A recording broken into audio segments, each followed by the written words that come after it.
අම්මට මේක පට්ට උසයි. අම්මෝ බිම බලන්නත් බය. තව ටිකයි කමන්නේ.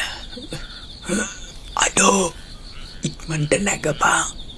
මේ ගෙවල් වල එවුන් හැරියොත් ඉවරයි. නැගපිය. ඒක තමන්ගේ මුව ගහන ගන්න එපා කියලා වෙලා යන වැඩේට පේනවනේ. කෑ ගන්න එපා යකෝ. නෑ බලපන් පිටින් කොකමල් නැං ගනම් පට ගාලා කටන මෙතන ගියේ. කටව හපා. ගෙවල් වැඩක් නෑ. උඹයන්ට තිබ්බන ඔච්චර මාරුති. ඊට බා ඌ කඩ ගන්න.